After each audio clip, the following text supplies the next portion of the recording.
Max Verstappen won again at the US Grand Prix, but this victory was anything but easy. He's about to join Vettel, he's about to join Prost, Michael Schumacher, and the driver who's chased him all the way through, as a man who can say that he's won 50 Grand Prix races. And my word, has he had to work for it all the way through. This is the final corner of the last lap. The Dutch driver looks up and sees the checkered flag first for the 50th time in Formula One. Max Verstappen takes victory. He wins the US Grand Prix once again.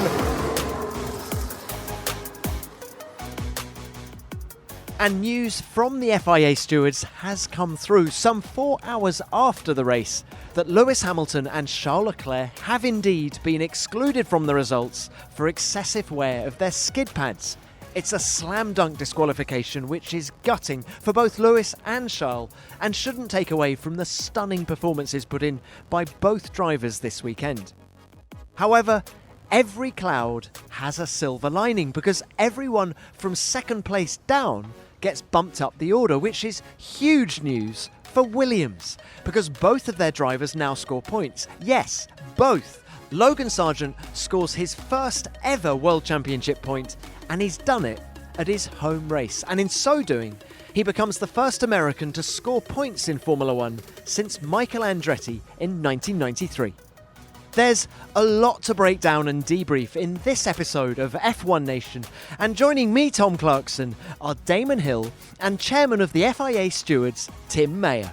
We hope you enjoy the show, and to kick things off, let's hear from the man of the moment, Max Verstappen.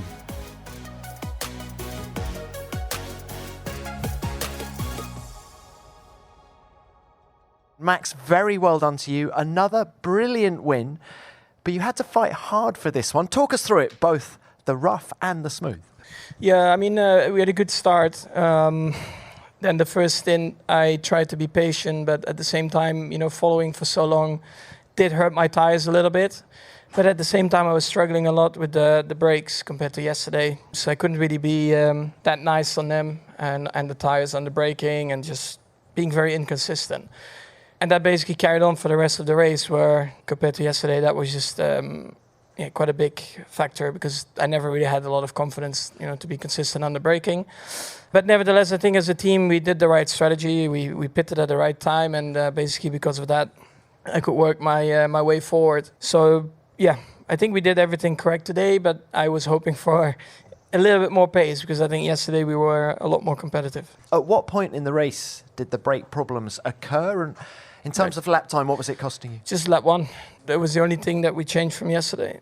And that made it very difficult. I couldn't get on top of it. And it's very rare that I have it in F1, but today it did come up and it just made it a bit more difficult. Was there any point in the race when you thought, I might not win this? No, I mean, once I was in the lead, I think the gap was okay. But with a few laps to go, there were some back markers. And, my tires were not feeling that great. The hard tire was not very good today. But I think the gap was just big enough and not too many laps left. And can we get a word on win number 50, which takes you within one victory of the great Alain Prost? It's another extraordinary milestone in your career. Yeah, I mean, of course, it's a great number. Still rookie numbers compared to Lewis, but for sure, it's a great number. I'm very happy with it, very proud of it. But yeah, let's try to win a few more. Let's celebrate, though, that performance by Max, because yes, it was only 2.2 seconds at the flag to Lewis Hamilton, yet, in a wounded car, he still brought it home with the win. I think what's interesting about this weekend for Max is that Friday was very untidy for them. I mean, they really struggled, and that car does struggle when they have a bumpy track. Singapore is another example. They really didn't have it all together, and that's why he qualified back in sixth position. And then second day they got it under control, and that's when you could see the body language for that team change dramatically. Friday to Saturday, two totally different weekends for them. And then, of course, they go into Sunday. And I stood next to that car at the beginning of the sprint race. They still hadn't quite figured out whether they were okay. And then I stood next to the car at the beginning of the race. Body language completely different. Christian, before the sprint race, looked like a cat on a hot tin roof. He really looked uncomfortable. Today, totally different thing. He knew his guy had it under control. I think they felt like the strategy was going to go well, and of course it did. Now, Damon, let's talk brake problems, all right? Racing driver head on, because Max says he was feeling issues with the brakes from lap 1, and it resulted in a confidence problem. And I don't know, just how do you deal with that when you're in the cockpit? It's in your mind. I think that's one thing that I'd say. It adds doubt. You don't know what's going to happen next. You don't know what's going to happen when you hit the brakes, and you're in the back of your mind. You're thinking, is this going to catch me out? So you probably have to wind it back a bit from what your maximum potential is, and then that makes you feel vulnerable. And I don't think that's a nice way to go racing. So for Max, it would have been annoying. But when he comes on the radio, my God, he doesn't half sound angry. He gives his poor old GP, his engineer, a right old roasting, doesn't he? But he did say please when he was asking GP not to talk to him. Oh, he did say please. I see what you mean. Yes, I think please. He swore at him, but then said please. That makes it okay. It's really interesting to me, though, just to how much bandwidth some of these drivers have to say certain things. When you think about Fernando, he's the classic. He's got so much bandwidth. He's got so many things he can hold in his head at one time. He's talking to the engineers. It's almost like he's giving a masterclass, whereas there are others who don't have his experience, who, as you say, the voice goes up an octave, and you're kind of like, oh, goodness, how's this going to go? I also think that Max just enjoys giving his engineer a wind-up. I genuinely think he's got that much time on his hands in that car that he can just decide on a good one. He's got something that's going to wind him up every time. He shows his love in different ways. He's getting stratospheric, and he's only 26 years old. It's phenomenal. And, he has basically raked in all of the results he could possibly do when he's had the opportunity of a competitive car. I'm just beginning to think, I was listening to Tim just talking, and it's very easy to look at this race because you could look at this race and go, I see it's starting to change now. The competitors are starting to close the gap. But if you're Red Bull and you've sewed up the Constructors' Championship and the Drivers' Championship, why would you develop this car? They've moved on. So this car is probably going to sink into the clutches of the guys behind, whereas everyone else is bringing them upgrades. Mercedes brought an upgrade here, a new floor, and also McLaren are also upgrading their cars. Everyone's pushing like mad to close that gap. So we probably will see that in the final few races of the year, where Max is going to have to deal with a bit more pressure. But my sinking feeling is that we mustn't read too much into that, because I expect that all the benefit that they have will go on to next year's car. I mean, those next few positions are worth millions and millions and millions of pounds, dollars, euros. And so those guys are still fighting on the development front. And you saw a couple of cars bring in some big new developments. You saw the Astons bring it in, and it didn't really work for them. You saw Haas bring a lot, and it didn't really work for them. People are still struggling to try and get up the order, and for some it's working. McLaren's done a great job over the last half a season or so to really get up front, but they passed Aston Martin for the 4th place in the championship. And it's taken Mercedes 18 months to find their North Star and find a way forward with this car. But as Damon said, the new floor, it was only worth, I think, 1/10 of a second. That's what James Allison told us on last week's show. But actually, Lewis makes the point in the press conference. Yes, it's worth 1/10 in reality, but also there's another 10th in confidence from the driver as well. So Mercedes finally, I think, know what direction they're headed, and now it's just a question of time. Have they got enough time to close the gap before the start of next year on Red Bull? And they will be wanting to do that, because there's a lot of kudos, don't forget, in winning. I know they don't want to fool themselves, but they'll have a win if they can get one, that's for sure. And imagine that. I mean, today we saw Lewis closing down on Max in a race, and it really did start to look like this is the sort of battle of the titans that we've been hoping to see for so long now. It's back on. We've got the prize fighters out there, and there's so much at stake between them. And the respect between them is still there, Damon. I always say, I've said it several times on this podcast, that it's when the cameras are turned off before the start of the press conference. That is the only time that they're together in the same room all weekend, apart from things like drivers' briefings, but that's when the headmaster's looking at them. But they're happy to chat. They talk about the race. They have a little debrief about the performance of the tyres and where their cars were strong and where they were weak. And I sense that when we get them wheel to wheel, it's going to be massively competitive, but very respectful. I tell you, in the stewards' room, when you get a couple of world champions in there talking to each other, and so the respect is enormous. And it's a very different byplay between when you've got somebody who's new into the championship and a world champion, or two people that have just come in side by side.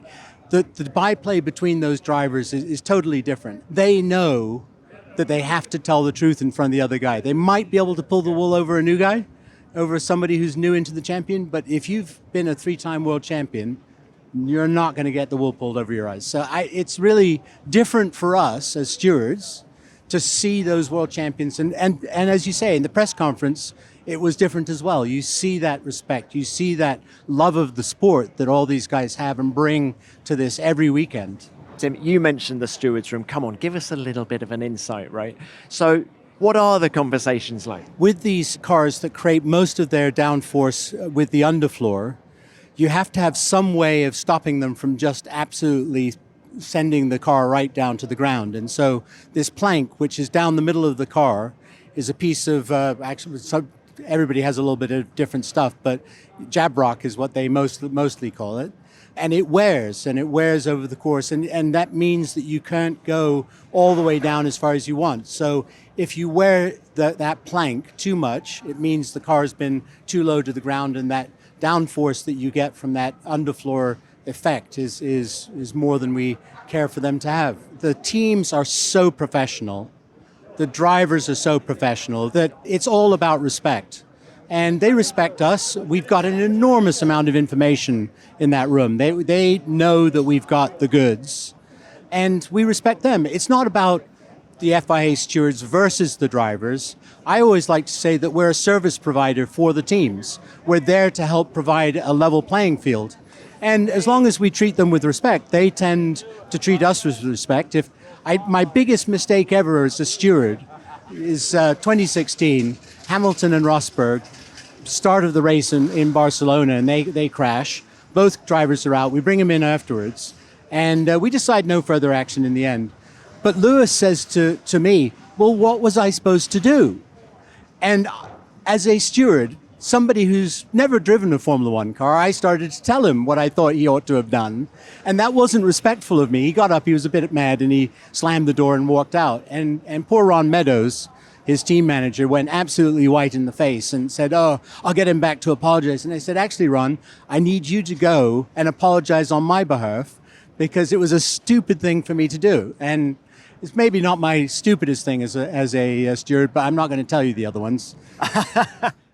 Passion, drive, and patience. What brings home the winning trophy is also what keeps your ride alive. eBay Motors has everything you need to maintain your vehicle and level it up to peak performance. From superchargers, roof racks, exhaust kits, LED headlights, and more. Whether you're into speed, power, or style, eBay Motors has got you covered. With more than 122 million parts for your number one ride, you'll always find exactly what you're looking for. And with eBay Guaranteed Fit, your part is guaranteed to fit your vehicle every time, or your money back, because with eBay Motors, you're burning rubber, not cash. With all the parts you need at the prices you want, it's easy to turn your car into the MVP and bring home that win. Keep your ride alive at ebaymotors.com. Eligible items only, exclusions apply. George, what a race. You were busy out there. Yeah, it was a race of two halves, to be honest, because we had some great pace on the medium after a bad start. The hard tyre was terrible for us. We underfueled the car, so we had to turn the engine down. We was losing 3 tenths in the engine to save fuel. And then we put the mediums on at the end, and we were the quickest car on track, even with that 3-tenth deficit, which was really promising, and just such a shame, because I think we had the car this weekend, Lewis and I, for one of us to definitely be fighting for victory. And feels like story of a season that we're standing here saying we've missed an opportunity. You're frustrated. I can see it in your face. Yeah, personally, it's definitely more on my side this year. Just it's been very, very scrappy, and I don't really know why, because it doesn't feel like it's from a lack of performance or speed. If anything, it feels stronger than last year. Yet last year, every race seemed to go our way. So definitely something I want to try and review and go from there. Well, I hope you haven't run out of your luck from last year, but I'm sure it's going to come back. But you had at least some good wheel-to-wheel action with Checo, wasn't it? It was. I mean, this race always offers something quite exciting, even though it's definitely one of the bumpiest out there. And my heel is feeling it right now because the cars are so stiff, banging up and down, and you feel a bit sick in the car, and you get a bit of a headache because it's so abrasive. But that's what it's about sometimes. The Merc looked particularly stiff in qualifying anyway, more so than in the race, than other cars. Yeah, definitely. Well, it's not designed for comfort. We're designed for speed, and that's what we thought was the fastest way around. Lewis said in the press conference that just the upgrades gave him a tenth more confidence just in the car. So you'd have the same feeling? Yeah, well, probably not this weekend. It's a track I've always struggled with, but I could definitely feel the upgrades. There's no doubt about it that we had stronger pace this weekend than we were anticipating, and it bodes well for the next two, where I think inherently we'll be a bit more competitive. Brazil, 2 races time. I'm excited for Mexico first. We had a good shot there last year. But no, we're feeling good. We're riding a bit of a wave at the moment, and things are looking really positive into 2024, which, to be honest, was what we're all looking forward to. George, thanks for your time. Travel safe, great. He had a sore heel. Did you ever get sore heels from bumpy racetracks? Only if I went off the track or something like that. Yeah, definitely. You've got no padding in the back of your heel. They sometimes have on the back of the boot on your heel a little bit of rubber, but you imagine you're lying down in the car with your feet up, slightly above your backside. So your heels are very vertical on the tub, and if that thing's bouncing up and down, your feet bounce up and down, and they whack the ground, So you only need one of those, to give yourself. Have you ever been smacked on the heel with that hard thing like a plank or something? No, but I have done my Achilles. But I guess we're not talking about the same thing. So it is uncomfortable. As he said, they're not made for comfort. These cars, they're made for performance. So too bad if you're. But the worst thing is if you hit a bump as you're going for the brake and your foot doesn't land on the pad in the right position, then that can be a bit of a problem, because you can end up your top of your foot can rub against the top of the tub and you're not getting pressure. I've had that before where I've gone for the brake pedal and I'm not pressing the pedal, I'm actually pressing the roof of the tub with my foot, and so the car's not stopping. It does sound from all these drivers as if they don't maintain this racetrack, but I can tell you, because I come here very regularly, that they do. The soil underneath this entire part of Texas moves a lot. It's kind of clay. It moves around, and so it's very unpredictable from 1 week to the next when you're where the bumps are going to be. Turn 11, which is the pointy bit at the top here, has moved up by 1.5 meters in the last 5 years. So it gives you a sense of how much this moves. It's quite something. So they're chasing it all the time, and they do repave a lot of this racetrack a lot more often than you would normally want to pave a racetrack. What did Lewis say after the race? That the only bit that's not bumpy is the exit of turn 20 to the finish line, all 200 meters of it. That's good, because we're repaving it later on this winter.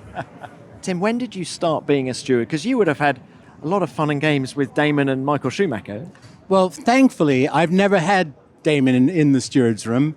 I'm sure he's quite difficult to talk around, so it's good. I'm really pleased not to have done that. But I was in the Schumacher era. 2008 was my first year. I always understood that the stewards had we didn't have the same kind of steward system they have now, actually. Yeah, it has changed. So, it's changed completely. So you would be up in front of the beak, but I can't remember. It wasn't in the same context and the same setup. When you were driving, I think the stewards were more political appointees. Yeah. And I mean, we have a huge training program for stewards. We've all come up through various championships. For myself, I've got 30 years of experience officiating races. So, that's typical of what is out there. And Tim, 30 years of being an official, maybe, but some of our listeners may not know that you actually have Formula One in your blood, because son, of course, of Teddy Mayer, and we're thinking of McLaren in the 70s and James Hunt winning the World Championship, and that's all your family. I have at home on my wall the original certificate of incorporation of McLaren Racing back in September of 1963. So yes, it's been in my blood all the way through. My uncle Timmy was a Formula One driver. I'm named after him. Sadly, he passed away, but he was teammates with Bruce, and my dad was manager, and the rest is history. And I always say that motor racing is a genetic deficiency. Damon here is proof positive of that. Yeah, I don't know if it's deficiency or it's just some sort of strange twist to the DNA chain, because actually you do get infected with it. Well, Tim, that is a beautiful segue, you talking about your history with McLaren, to talking about their race this weekend, because it was an extraordinary turnaround, actually. Lando Norris was very vocal before the weekend, saying, look, we aren't going to be any good this weekend. Don't get your hopes up. And yet he goes and puts the car on the front row, and you've got to say, very solid. Well, I think what's interesting about this season for McLaren is that they really have got their act together in terms of the car. I mean, they finally, I think, understand the car a lot better than they used to, and I think they can make the adjustments early on the race weekend to get that car on pole for qualifying. It's just really remarkable thing to see everybody changed around on the order. Look, walking out on the grid, it was quite extraordinary because all the wrong people were in all the wrong places. So it was quite a different weekend. Tim, it's something we've been saying all year, is take Max Verstappen out of it, and you really do have a very close season. It's a very, very competitive group of people right behind Max. But what's interesting, they have struggled on race pace. Qualifying one lap, empty tanks, new tires, they're doing well. I think to get the race pace is a bit difficult for them. They've got to figure out some things to get that pace over the course of an entire race. And then I think they're going to be right up there taking the fight to Red Bull. These regulations have been hard for people to figure out. I think there's been a hell of a lot of teams scratching their heads over how to make these cars consistent, not only just on fast and slow speed corners, but also in different track conditions. They just seem to be, people are oscillating up and down the grid, like you say, but that could be a function of the tightness of the grid behind Max, and so much at stake, Now that was the ambition of the new regulations in a way, was to make it harder for teams to gain an advantage, and that makes the racing closer. But it is difficult for us to predict. We're looking at it and going, and they are looking at it going, well, we don't know what's going to happen until we get there. Look at Aston Martin. Who would have said they were going to be that far off the pace here in Austin? So McLaren have, though, made steady progress and looking stronger across the board. I felt Lando kind of reasserted himself within McLaren this weekend. He was very quick all weekend. I thought the way he managed his tyre wear was excellent. And I was chatting to Mark Webber on the grid, actually, and saying, look, what happened to Oscar in the sprint yesterday, because he dropped off very quickly. And he said, look, Oscar's pace in qualifying has been brilliant all year. What he's still learning, and let's not forget it's his first season of Formula One, he's still learning how to drive slowly. Which is quite a nice way to put it when you're talking about Formula One. But so the learning curve is still vertical for him. I think what has been extraordinary, though, has been his ability to sort of concentrate when there's so much pressure on him. For such a young guy to come in and to have all this pressure and do as well as he has, I mean, it's just remarkable. You watch him in the paddock, you watch him on the grid, and he's got this sort of aura of confidence around him that he's bulletproof, and it shows in his pace. Do you get frustrated as a rookie? I'm thinking, let's go back to 1993, Damon. You got a three-time world champion alongside you in Alain Prost. It wasn't all plain sailing, was it? And how did you deal with the lows? You're trying to make some sort of comparison between my experience and Oscar Piastri's, is that right? I mean, well, Oscar's been karting since he was, I don't know how old, so he's been brought up to be a racer. He's been identified as having lots of talent, and he's fought his way through the other categories to get to his position, and he feels entitled, and he feels that he's rightfully there. Those things are really important. When you arrive in Formula One, you should always think, I should be here. In my case, I thought, what am I doing here? How did I get here? what happened? 1 minute I was without a job, and now I've got Alan Prost as a teammate. So quite a different set of exertions. Not that I didn't think I would be able to cope with it, but it certainly no one had put money on me getting to that Damon, position. we're having a laugh about it. Seriously though, did you have, what do they call it, imposter syndrome? Was that what you were suffering from? Yes, I get it even now, Tom. Why am I here? Why should I? No, mine was not the normal route, as you know. My route was very unusual and a bit haphazard and required a bit of luck. But when I got there, I knew what I was doing and I managed to make it stick. So, but not the way in which you see the young guys come up into Formula One and the way they're coached, not only in their driving, but also in their ability to deal with the things that happen and the interviews and all the media and all the rest of it. So it's they're much more prepared. But I do think it is hard to overstate the step up from Formula 2, Formula 3 to Formula 1. I mean, the weekends are so much more difficult for them, so busy, and the pressure on them is just intense. It's the scrutiny, Tim. It's the scrutiny, and I did not like the scrutiny I got in Formula 1. I thought, a lot of it was far too intrusive, but it's nothing compared to what they've got now. We are outside Ferrari. It hasn't been really a great weekend for Ferrari. Well, it was a great Friday for the team, Charles Leclerc taking pole position, but then undoubtedly they didn't have the tyre wear, they didn't have the pace to keep it going for the full 56 laps on Sunday. Well, and a one stop just didn't work for anybody. You could see a number of teams thinking they were going to go for one stop, and it just hung them out to dry, as we say in America. So, I mean, it just was not the right way to go. And you can see with his teammate that, just the difference between those two cars with 3 sets of tires instead of 2 was a huge. And I think there is never a greater demonstration of a driver's ability versus the cars he's been driving than when you look at their pole to win ratio. Charles' pole position here on Friday was the 21st of his career. How many victories has he got in Formula 1? 5. I think that tells you an awful lot about the cars he's been driving, and yet his ability behind the wheel, particularly over one lap. His determination is huge. He's really, when he gets the bit between his teeth and he's got the car underneath him to do it, it's very, very hard to get past him. So, Tom, I got a better stat or clearer stat than that, if you want. But so the 21st career pole, Leclerc's 21st career pole, is the most for any driver without a world championship. So he's been up there with the world champions, but he hasn't got one. This is what we know about Charles, isn't it? He's very good over one lap if it comes off, but the promise is not fulfilled, is it? Really? But I don't think you can put it. Are you putting that at his door or the car? No, I'm not putting it at his door at all. And I think the reason he gets pole position is he's able to extract the very, very maximum out of a car. But to do that for an entire race distance, where you can't do it with the tyre management anyway. So that's where they come unstuck. Is that actually they wouldn't have had any poles, if you like, if it hadn't been for Charles ringing every last drop out of that car. Look, it's a busy paddock here. Look, Aston Martin, and we've of course got our regular contributor Pedro de la Rosa with us now. Pedro, what are the issues with your racing car? Because qualifying didn't go so well, and actually, Lance Stroll did an amazing job to get to P9, right? Yes, well, I mean, I think we lacked free practice 1. We had problems with issues with the brakes. So therefore, we couldn't really optimize the setup or with the new aero package. Therefore, that's why we took the decision of starting from the pit lane.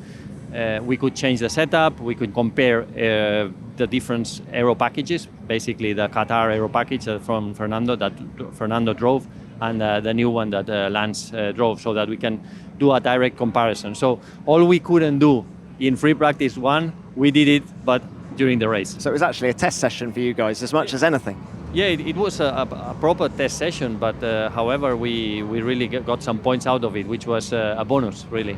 Okay, and what about the performance of the car? Well, I mean, we really need to analyze it in detail, it's difficult to say, but the actual feeling and the comments from the driver was positive.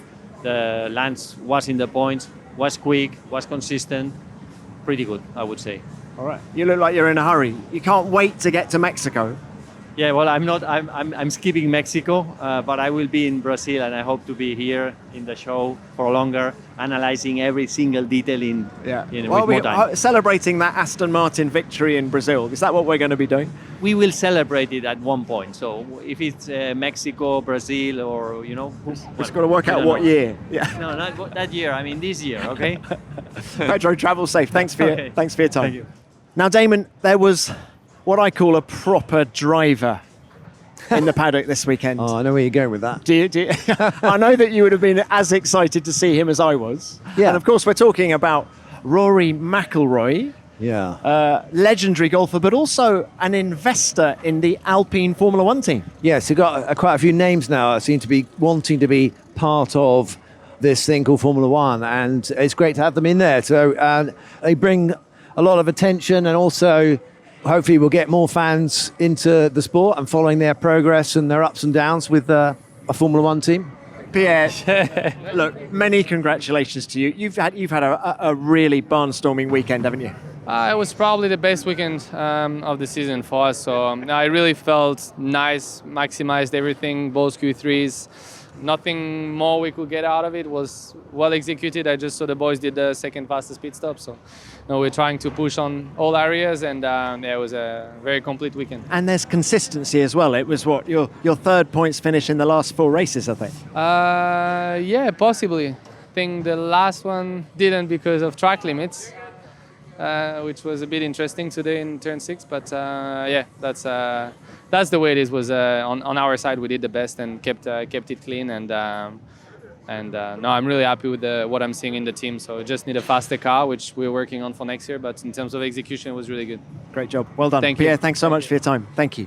Again, it's another case for these one of these teams that have been up and yo-yoing up and down their performance throughout the season. So you hesitate to claim that they're making good progress just on the basis of one result. They want to do better. Clearly, that they made quite a lot of claims at the start of the season that they were going to, but that never seemed to materialise. But I just got the impression that they were on a track which is a proper racetrack. When I say proper, I mean it's not a technical track like, say, Singapore or something like that. It's a place where the cars need to perform well in extreme conditions.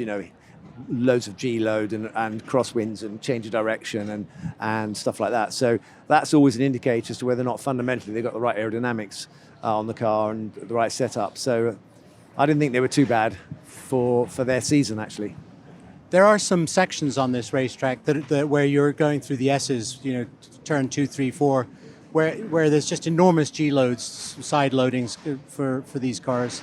There's some real tests of straight line speed from turn 11 to turn 12, then hard braking. It's a big test. Well, of course, we're overlooking one small hiccup, which is that Ocon had to retire his car because he had a hole in his side pod. But all things considered, apart from that, they weren't too bad.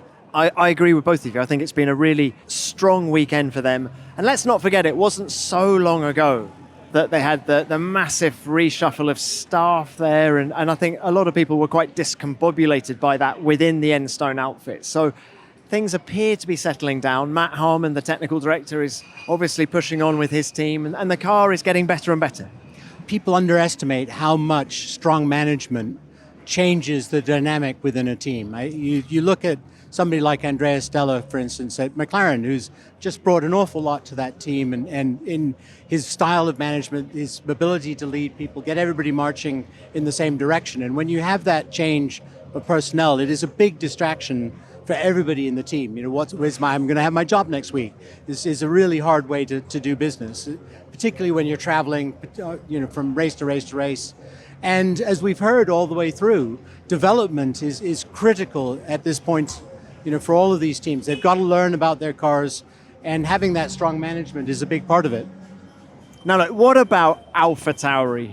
Yuki Tsunoda gets the fastest lap of the race as well, so of course has helped AlphaTauri close the gap in the Constructors' Championship to Haas. But Yuki, I thought, did a really good job this weekend. Daniel Ricciardo back in the adjacent car, the pressure's back on, he's got to perform, and he delivered. I think that Yuki is an underrated driver. He has the weight of a whole nation on top of him, and he really does.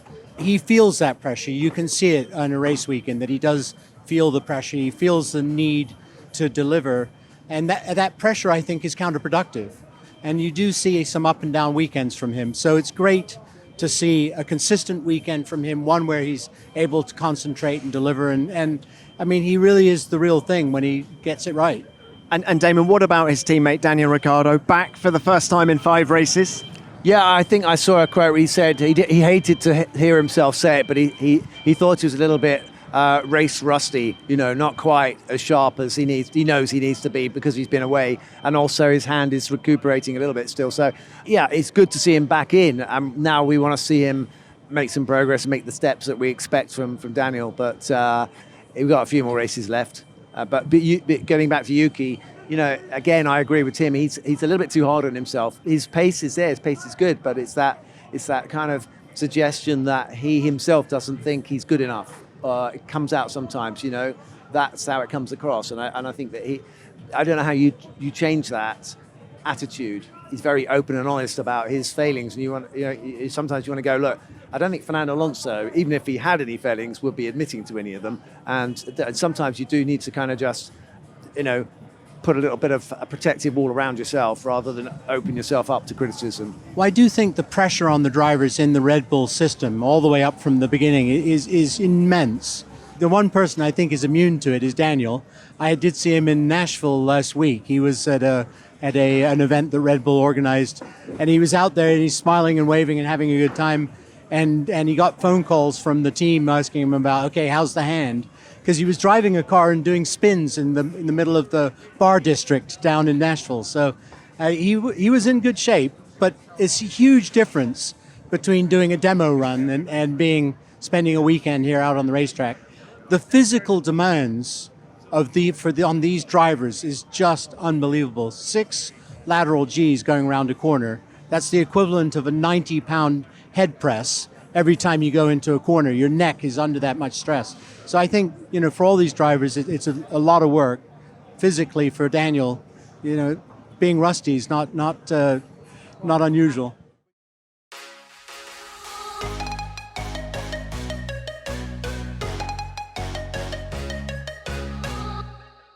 We've wandered down to the American team, and Guenther Steiner's with us now.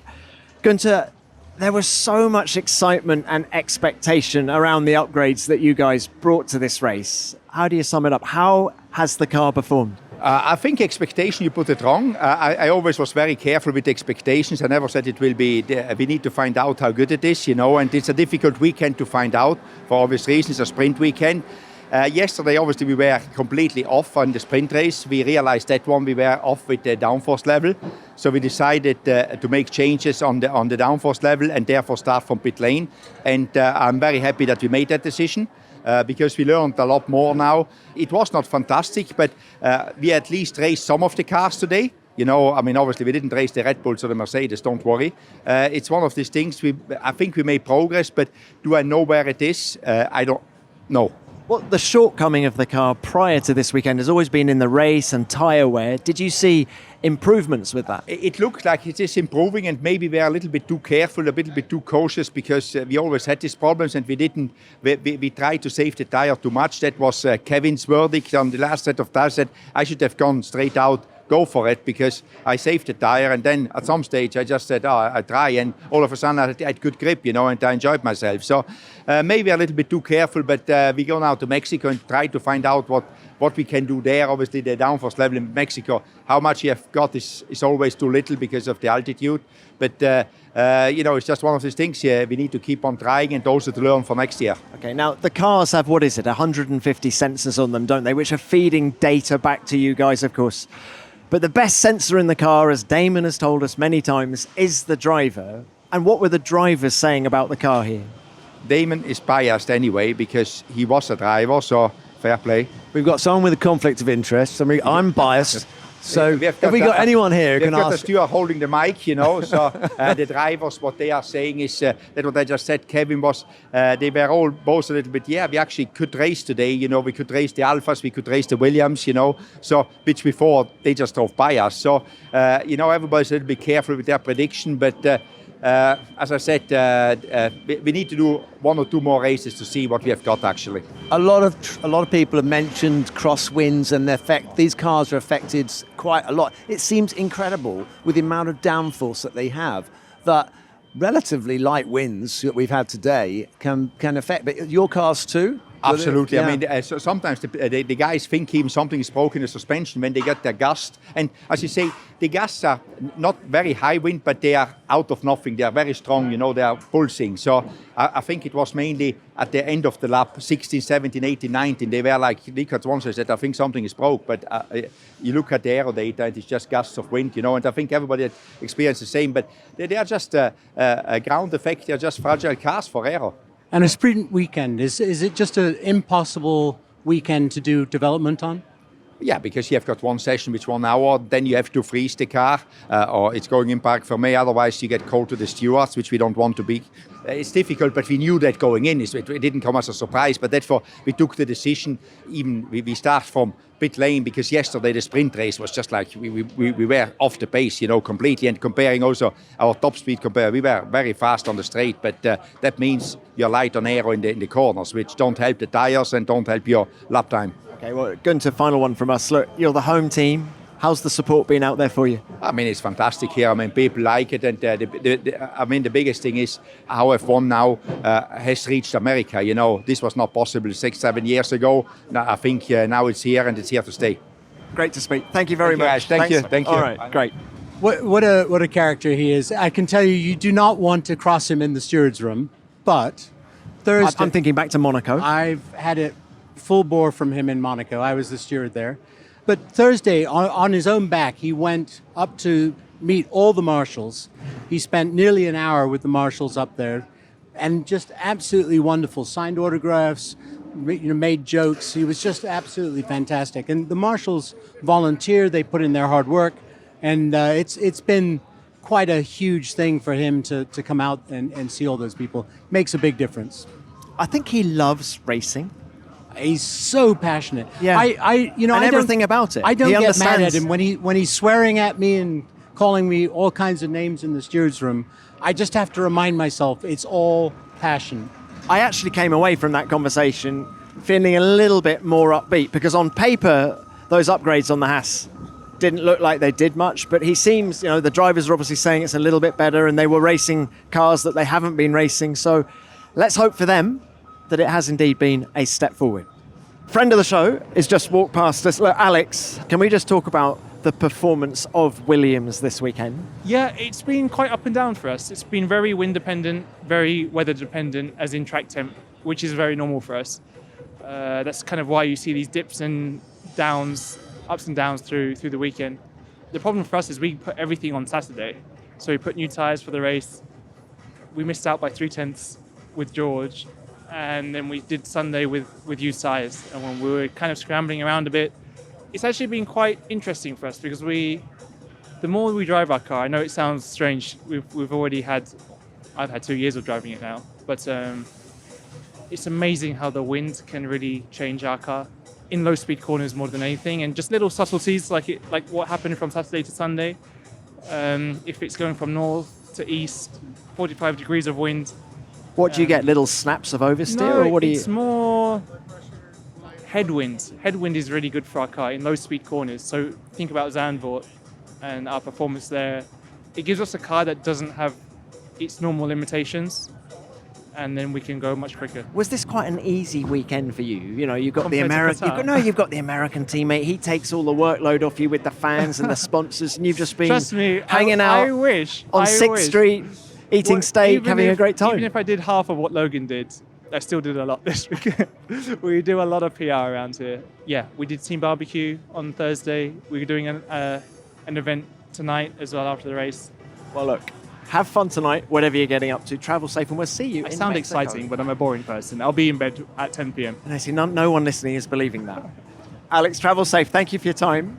Talk about somebody, though, who deserves to be in Formula One. I mean, he has done so well with this car, and he's always up in the order and exciting to watch. He's such a wonderful person to deal with on one-on-one. I think, Tim, also, he's very much appreciated by the team. The team know he's valuable to them, and he can give the team some sort of lodestone, some sort of, something they know is going to be consistent. And if they can just give him the competitive car, then he'll be right up the front. And as we were talking about before, he's confident enough. He knows his own ability. and he'd be able to live at the front as well. So it's just a matter of time. Hopefully we'll see Alex up there and Williams as well. I think for the history of the sport, to see Williams sort of resurgent with the new investment that they have, new management that they have, and drivers that really can give the team confidence that the car is going in the right direction, makes a big difference. Helps us, I think, for those of us who love the sport, as I know you do, Tom, I think it's just a great thing to have Williams just sort of sneaking up the order just a little bit there. I can see Valtteri Bottas, a slightly more difficult weekend for you guys after what had been a brilliant one last time out. Just sum it up for us. Difficult is the right word for this weekend. I think just ultimately lacking pace. I think that got confirmed yesterday in the sprint, and today in the race just didn't have the pace to make any progress. And it's hard, it's tough, because in Qatar we had both cars in the points. So definitely some things to understand. Initially, I feel like we probably got more penalized by the track being quite bumpy, and maybe our car is quite sensitive to the ride height, so that's the initial feeling of mine. And Valtteri, how difficult is it to catch up on a sprint weekend when you've got all these different sessions and races and qualifying if you haven't started the weekend off right? It's tricky. You only have one practice, and you don't get always the true picture where you are in that practice, and then you're stuck with the setup. So yeah, we saw today some teams made big changes, opted to start from the pit lane. So in hindsight, after the race, I wish we would have done the same, but obviously we were in a decent place on the grid, so we didn't want to do that. Phoebe, you always go well in Mexico, so best of luck next weekend. Thank you. I love Mexico, so I'm there for the tacos, maybe tequila and some points. Phoebe, thanks. Travel safe. Thank you. So the top 10 looks like this. Max Verstappen takes win number 50 of his career and his 15th of the 2023 campaign. Lando Norris is second, following Hamilton's disqualification, making it 4 podiums in a row for the McLaren driver. Carlos Sainz is third, with Sergio Perez coming home fourth, his best result since Monza. George Russell is fifth, Pierre Gasly is sixth, making it 3 points finishes in the last 4 races for him. Lance Stroll drives a stunning race from the pit lane to 7th place. Yuki Tsunoda is an impressive 8th. Alex Albon is 9th. And Logan Sargent scores his first point in Formula 1 in 10th place. In the Drivers' Championship, Max Verstappen increases his lead over teammate Sergio Perez to 226 points. Lewis Hamilton is third, now 39 points behind Perez. Fernando Alonso stays fourth, just 12 points ahead of Carlos Sainz in fifth. Charles Leclerc's disqualification from the race means Lando Norris jumps him in the table. Lando is sixth, Charles now seventh, and George Russell is eighth. Oscar Piastri is ninth, and Pierre Gasly remains 10th. In the Teams' Championship, Red Bull have smashed through the 700-point marker and now have more than double the points of second-place Mercedes. Ferrari are third, just 22 points behind Merck, and McLaren are new to fourth place, 6 points ahead of Aston Martin in fifth. Alpine are a lonely sixth with exactly 100 points. Williams are seventh, Alfa Romeo 8th, Haas 9th, and AlphaTauri 10th.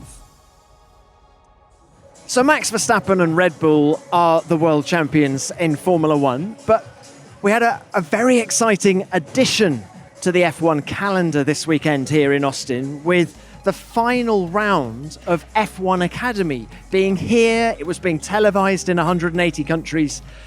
And we had a new champion, the inaugural F1 Academy champion, Marta García. Out of the final corner, foot to the floor for Marta García, who wins race 1 in F1 Academy, and in doing so becomes the first champion of F1 Academy, your 2023 Drivers' Champion. The teams celebrate, they knew it was coming. It's been a faultless year. The F1 drivers are out in force watching Lewis Hamilton, George Russell. We've seen Esteban Ocon as well in qualifying, but what a result for Marta García. Marta, what a season it has been for you. Just what does this title mean? It means a lot. It means a lot, of course. We've been working so hard since the start of the season with the team, with Prema, in the same, out of track, physically everywhere. We had some tough months as well, racing a lot, and since May until July. And, it's great to win the championship, of course, all the hard work we've been doing. Also, not just this year, but also the years before, It just feels really, really good. I was really emotional yesterday when I won. And just really, really happy. Tell us a little bit more about the cars in terms of their speed and what you've learned from them this year. Basically, it's like it's an F4 car, has 170 horsepower. It's an Alfa Romeo. And yeah, doesn't have much downforce, honestly. We run with Pirelli tires. And yeah, basically the car is not really doesn't have a lot of downforce like the F1 cars, obviously. But it's good, it's good for experiencing single-seaters for the first time, for the young girls that come into single-seaters. And also to learn is really good, the F4. And there's been such a buzz in the Austin paddock following F1 Academy, and I think Lewis came down to see you guys. Was George Russell giving the trophies away as well? Yeah, it was great. When I won the race yesterday, Lewis was waiting for me to congratulate me, and it was just great. Lewis, he's one of my favorites ever in F1 since 4 or 5 years ago. So how that feels. And also Russell was also giving the trophies yesterday. So it's great to see the F1 drivers as well supporting the F1 Academy and talking about it, giving it visibility. It's just really good. So what happens next? Because the champion can't return to F1 Academy. So what are your plans going forward? I know F1 Academy is going to help me to move forward, to move to a higher category, that's for sure. But we don't know anything yet. So I guess we'll know something probably in the next few weeks. Okay, and the goal is Formula One, obviously. Obviously, yeah, the goal is always being Formula One. I think now I'm closer in the terms that I just won a championship from F1 Academy. I might move up, and I think now I just need to work hard, sacrifice a lot, and just keep working until probably one day I hope I could get to F1. And is there a real buzz about your achievement back home in Spain? Can you see a lot of support coming your way? Yeah, there is a lot of support. I think every time more, because right now, obviously, the races are being broadcasted for this Austin race. Before they were not. It's giving a lot more visibility. And I'm getting a lot more comments on Instagram, a lot of messages, also doing so many stuff with Carlos as well helps a lot. And no, people in Spain supports me a lot, and they love to see a Spanish person doing well in motorsport because they love motorsport out there. Spanish motorsport is in a great place, isn't it? Fernando Alonso, Carlos Sainz, you, it's really buzzing. Good. It's really good. Yeah. Also, not just racing like cars, but also motorbikes. We have a lot of drivers. So yeah, there is a lot of people in Spain that has passion for motorsport, and it's great. Well, Marta, many congratulations on everything you've achieved this year, and best of luck for the future. Thank you so much. Tim, there's no doubt that Marta has done a fantastic job this year with 7 wins, but let's talk about F1 Academy and its addition to the F1 program. Well, I think it's pitched at just the right level because women don't need a leg up at the top. They need a leg up at the bottom. We need to build the pyramid from the bottom up, and I think that's what F1 Academy does. It gives the opportunity for people in the F4 car level rather than trying to pitch it a little too high. We have Lynn St. James here, who's the FIA representative for the Women in Motorsport Commission for the US. And her thing is, we're not trying to get something that we're not deserving of. What we need is just that initial door opened. And I think it's great. That's what this program does. I think Susie Wolf has done an amazing job. The cars look tidy, the teams look tidy, and the racing here this weekend was really, really good. I watched it from the centre of the track. I watched one of the races anyway. It looked no different to watching young, aspiring racing drivers as you would expect. So I think it's given an opportunity to the drivers to be noticed, to get attention, because you need to get them. It's no good them getting talent or getting race results and having talent if they can't take that to the next level. They need to find marketing opportunities and budgets like all racing drivers do. They need to have the money to go racing. So someone needs to look at it and go, this person's talented, this person's got a future, this person's worth investing in. And so it's given all those opportunities, I think, for young female talent to shine and show what they've got. Yeah, all of the top level managers are here in the paddock, and they talent pick from F2, F3, And now they're going to be able to talent pick from this F1 Academy. I think it makes a huge difference to be able to be spotted and have somebody mentor you up through the ranks. I mean, because the budgets to get to F2, F3 are just enormous, and you need somebody to give you that leg up. And the women competing in F1 Academy next year are going to have an even better platform, because every Formula One team is going to have an association with cars in F1 Academy. They've just announced the calendar for 2024, 7 races, including, I know they're going to be in Miami, they're going to be back here in Austin as well. So it is going to grow. It's great exposure, and it's a great first step. They're very, very well organized. They've come in, they've put this program together in a very thoughtful way. So they've got very experienced people managing the program. And I think, Stefano and all the people at F1 have put a lot of time and effort into making sure that this is a sustainable program. It's going to be years before we really get people floating up through the system, but it doesn't happen if you don't start. Okay, guys, well, it's been a weekend. It's certainly been a weekend. Formula One in Texas is, well, it's big. I did go and see Queen last night. One of the things they do here at COTA is put on fantastic music every year. One of the things that's really changed about the experience of coming to a Formula One race is just how much extra entertainment there is at all of these venues. I think the promoters are doing a really great job of entertaining the fans when they come here. There's things to do, things to see. The drivers are going out into the fan areas, and they're doing interviews and all kinds of things on stage. I mean, they do such a good job, all these drivers. They're so personable, and they really love the fans that come here. And I mean, I've come here this weekend. I'm not working, but I'm loving it. I've loved just being a punter. I've loved just being a person wandering around and soaking it all up and enjoying watching the cars and listening to people. And yeah, it's so much to it. But haven't the promoters done an amazing job with the atmosphere this weekend? It has just been electric all around, hundreds of thousands of people. And looking up into turn 1 at that hill at the start is unbelievable. Well, Tim, tell us, because not only are you a steward, but you also work with the organisation of this race. How big is Formula One in the United States at the minute? Is the growth still vertical as it has been? Well, my job is to organize all of the officials, and for the very first time, we've had absolutely no difficulty recruiting the 1,000+ people that we need to stand around the racetrack and do this. And I think it continues to grow. I mean, I think we're in a very strong position here. 3 Formula One races. It's a lot of work for me and all the various people that work with us, but I think that these races are exciting. The promoters are really invested in growing the sport, so I think it's good. It's good for Formula One, and it's good for the sport in the U.S. I'm very excited, though, for motor racing in the U.S. because I think all of the championships here are growing alongside of Formula One, so it's good for all of us. Just while we're talking about F1 in the US, you went to Vegas recently. Of course, that is the penultimate race this year. What did you find? What can we expect? Well, first of all, it is just an unbelievably huge venue, and to be in the middle of Las Vegas is extremely exciting. There are 28,000 hotel rooms inside the track and another 20-some-odd thousand hotel rooms around the outside. But to walk down the boulevard there and to see the lights and to see the excitement and everything being built. They're building grandstands in the Bellagio fountain, which is just amazing to me.